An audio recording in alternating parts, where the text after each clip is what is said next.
नमस्कार दोस्तों। आज हम एक ऐसी शख्सियत की बात करने वाले हैं जो किसी पहचान की मोहताज नहीं है। कभी इन्हें बिगर देन बच्चन की संज्ञा दी गई तो कभी ये कहा गया कि इनमें रजनीकांत और कमल हसन दोनों मौजूद हैं।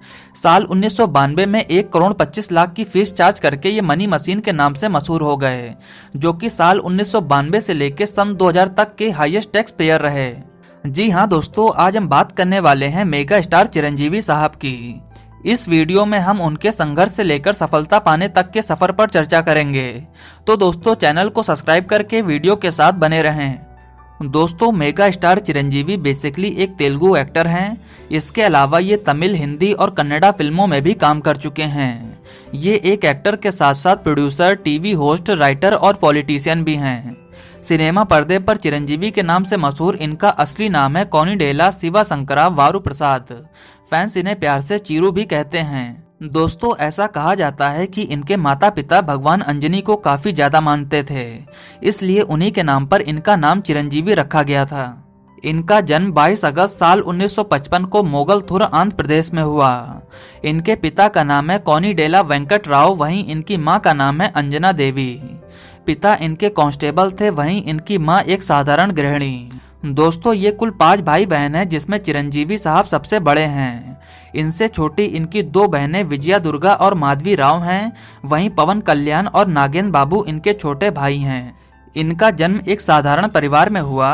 पिता इनके कांस्टेबल थे, इसलिए अक्सर ही उनका तबादला होता रहता था।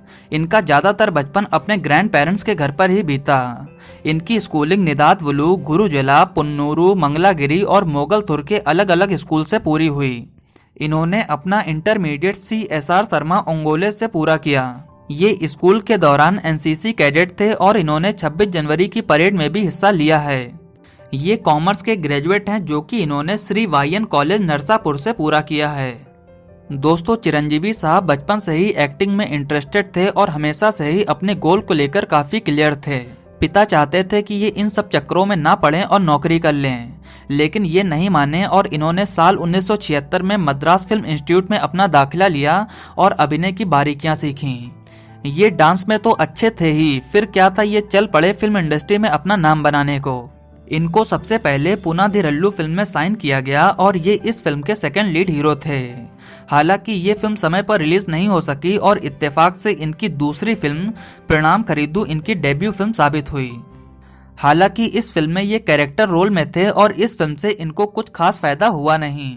साल 1978 की मूवी मनवूरी पंडावलू फिल्म से इनको शुरुआती पहचान मिली। अपनी शुरुआती 50 फिल्मों में ये छोटे मोटे रोल्स ही करते रहे। ये आई लव यू और के बालाचंद्रन की मूवी अवरगल के तेलुगु रीमेक इदी कथा काड़ू में निगेटिव रोल में भी थे। फिल्म के लीड हीरो थे कमल हसन और तमिल में जिस रोल को रजनीकांत सर ने किया था, उस रोल को तेलुगु में चिरंजीवी सर को करने का मौका मिला। ये एक बड़ी फिल्म थी और इनके काम को पसंद भी किया गया। इसके बाद इन्हें बतौर लीड हीरो भी फिल्में मिलने लगीं। ये मोसागाड़ू, रानुवा वीरन, इतलो रमैया, वितलो कृष्णा जैसी फिल्मों में बतौर लीड हीरो नजर आए। आगे चलकर ये साल 1982 की मूवी सुबह लेखा फिल्म में नजर आए। ये फिल्म दहेज प्रथा पर बेस्ड थी और ये मूवी बॉक्स ऑफिस पर सुपरहिट रही। साथ ही साथ इस फिल्म के लिए चिरंजीवी साहब को पहली बार फिल्मफेयर के बेस्ट एक्टर के अवार्ड से भी नवाजा गया। इसके बाद ये साल 1983 तक 21 और फिल्मों में नजर आए, जिसमें बिल्ला रंगा, गुड़ाचारी नंबर 1 और मंचू पल्लक्की जैसी फिल्में शामिल हैं। फिर आई साल 1983 में मेगा स्टार चिरंजीवी साहब की मूवी कैदी। फिल्म बॉक्स ऑफिस पर जबरदस्त ब्लॉकबस्टर रही और रातों रात चिरंजीवी साहब एक बड़ा नाम बन गए। गौर करने वाली बात थी कि उस समय कमल हसन और रजनीकांत का सिक्का पूरी तरह से चल रहा था। ऐसे में अपने आप को इस्टेब्लिश कर पाना ही बड़ी बात थी। फिल्म ने चिरंजीवी साहब को स्टारडम दिया, साथ ही साथ कैदी शब्द ही ब्रांड बन गया। इसी वजह से चिरंजीवी साहब की 100वीं फिल्म को कैदी नंबर 786 और 150वीं फिल्म को कैदी नंबर 150 नाम दिया गया है। खैर, कैदी फिल्म की सफलता के बाद ये बैक टू बैक एक्शन फिल्मों में काम करते रहे और ये सारी ही फिल्में बॉक्स ऑफिस पर हिट और सुपरहिट रहीं। इन फिल्मों में संघर्षना, गुंडा, चैलेंज, हीरो और राउडी अल्लूड़ू जैसी फिल्में शामिल हैं। साल 1985 में विजेता फिल्म के लिए इनको दूसरी बार फिल्मफेयर के बेस्ट एक्टर का अवार्ड दिया गया। साल 1987 की मूवी स्वयं खुशी के लिए इनको बेस्ट एक्टर का पहला नंदी अवार्ड मिला। साथ ही साथ इन्हें तीसरा फिल्मफेयर अवार्ड भी मिला। इसके बाद भी ये पसीवादी प्रणाम, यमुडीका मोगड़ू, मांची डोंगा और रुद्रवीणा जैसी हिट पर हिट फिल्में देते जा रहे थे। वहीं दूसरी ओर ये जग देका वीरुदु, अतिलोका सुंदरी और कोंडवेट्टी दोंगा जैसी फिल्मों के जरिए एक्सपेरिमेंट भी कर रहे थे। दोस्तों, उस समय न्यूज़पेपर में ये तक कहा जा रहा था कि इनके अंदर रजनीकांत वाला एक्शन और कमल हसन वाला एक्टिंग स्किल भी है। साल 1991 में इनकी मूवी गैंग लीडर रिलीज हुई और ये मूवी भी बॉक्स ऑफिस पर हिट रही। साथ ही साथ इसी फिल्म के साथ इन्हें तेलुगु इंडस्ट्री का बॉस भी कहा जाने लगा। इस बीच इन्होंने साल 1990 में प्रतिबंध फिल्म के जरिए बॉलीवुड में भी अपना डेब्यू किया। ये फिल्म हिंदी और तेलुगु दोनों भाषा में हिट रही। इसके बाद ये अपनी ही सुपरहिट फिल्म गैंग लीडर के हिंदी रीमेक आज का गुंडा राज में नजर आए और ये फिल्म भी बॉक्स ऑफिस पर हिट रही। साल 1994 में इनकी तीसरी Hindi film the gentleman release हुई। ये फिल्म बॉक्स ऑफिस पर डिजास्टर रही और इसके बाद चिरंजीवी साहब ने हिंदी फिल्मों में काम करना बंद कर दिया। वहीं दूसरी ओर इनका सिक्का चमक रहा था और इनको टक्कर देने वाला कोई नहीं था। साल 1992 में आफ्ताब बंधावुधू फिल्म के लिए इनको बेस्ट एक्टर का फिल्म फेयर अवार्ड और दूसरा नंदी अवार्ड मिला। हालांकि 90s के बीच में इनका कैरियर थोड़ा सा डगमगा गया। इनकी फिल्में मैकेनिक अल्लुडू, बिग बॉस और रिक्शा वधू बॉक्स ऑफिस पर कुछ खास कमाल नहीं कर पाई, लेकिन इन्होंने अपनी फिल्मी पारी को फिर से संभाल लिया और इसी साल इनको मोथा मिस्त्री के लिए फिल्मफेयर के बेस्ट एक्टर के अवार्ड से नवाजा गया।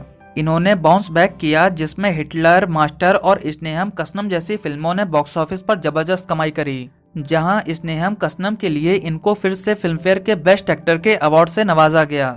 इसके बाद मार्केट में तब सनसनी फैल गई जब चिरंजीवी साहब को Hollywood project the return of the thief of Baghdad में साइन किया गया। हालांकि ये फिल्म किसी रीजन से पूरी नहीं हो सकी। सन 2000 में इन्होंने अनन्या फिल्म से नए दशक की शुरुआत करी और इस फिल्म ने भी ताबड़तोड़ कमाई करी। ये फिल्म 60 थिएटर्स में 100 दिनों तक चलती रही और बॉक्स ऑफिस पर सुपरहिट रही। एक लंबे गैप के बाद सन 2002 में इनकी movie Indira the tiger release हुई और इस फिल्म ने उस समय के टॉलीवुड के सारे रिकॉर्ड्स को तोड़ दिए और ये फिल्म बॉक्स ऑफिस पर ब्लॉकबस्टर रही। आगे चलकर ये टैगोर, शंकर दादा एमबीबीएस, स्टैलिन और जय चिरंजीवी जैसी फिल्मों में नजर आए और इन फिल्मों ने भी ताबड़तोड़ कमाई करी। 2007 में इनकी मूवी शंकर दादा जिंदाबाद रिलीज हुई। इसके बाद इन्होंने 10 सालों तक फिल्मों में बतौर लीड हीरो काम नहीं किया। अब इन्होंने अपने पॉलिटिकल करियर पर ध्यान देना शुरू किया और इन्होंने अपनी विरासत को अपने बेटे रामचरण को सौंप दिया। इधर इन्होंने फिल्मों से ब्रेक लिया, उधर इनके बेटे रामचरण ने चिरुट्ठा मूवी से तेलुगु इंडस्ट्री में अपना कदम रखा। हालांकि बीच बीच में ये फिल्मों में कैमियो करते हुए भी नजर आते रहे हैं। इसके अलावा इन्होंने 2017 में 10 सालों के बाद कैदी नंबर 150 से एज अ लीड अपनी वापसी करी। इसके अलावा 2019 की मूवी सायरा नरसिम्हा रेड्डी मूवी में भी ये काम कर चुके हैं। फिलहाल ये 2021 में आचार्य मूवी में नजर आएंगे, जिसमें इनके बेटे रामचरण भी होंगे। दोस्तों, अपने पूरे करियर में चिरंजीवी साहब को 10 Filmfare award, 4 Nandi award, Santosham award और सिनेमा अवार्ड मिल चुके हैं। इसके अलावा सन 2006 में इनको आंध्र प्रदेश की यूनिवर्सिटी की तरफ से हॉनरी डॉक्टरेट की भी उपाधि दी गई है। बात करें इनके मैरिटल स्टेटस की तो मैं आपको बता दूं, इनकी शादी सुरेखा जी से हुई है, जो कि तेलुगु के मशहूर एक्टर अल्लू रामालिंगया की बेटी हैं। दोस्तों, इनके कुल 3 बच्चे हैं, जिसमें सुषमा और श्रीजा इनकी 2 बेटियां हैं। वहीं रामचरण इनके सुपुत्र हैं, जिनकी गिनती तेलुगु के सुपरस्टार में होती है। इन्होंने कौन बनेगा करोड़पति के तेलुगु वर्जन को भी होस्ट किया है। ये केरला ब्लास्टर फुटबॉल क्लब के को ओनर भी हैं। साथ ही साथ ये साउथ इंडिया के पहले ऐसे एक्टर हैं जिनको ऑस्कर्स में इन्विटेशन मिला था। बात करें इनके पॉलिटिकल कैरियर की तो मैं आपको बता दूं, सन 2008 में इन्होंने प्रजा राज्यम नाम की एक पॉलिटिकल पार्टी बनाई थी, जिससे ये लोगों की मदद करना चाहते थे। 30 महीने के बाद सन 2011 में ये पार्टी कांग्रेस में मर्ज हो गई थी। 2012 से लेकर 2018 तक ये राज्यसभा के मेंबर ऑफ पार्लियामेंट रहे। इसके अलावा 2012 से 2014 के बीच मिनिस्ट्री ऑफ टूरिज्म का इंडिपेंडेंट चार्ज इन्हीं के हाथों में था। हालांकि 2014 से इन्होंने पॉलिटिक्स से दूरी बना ली है।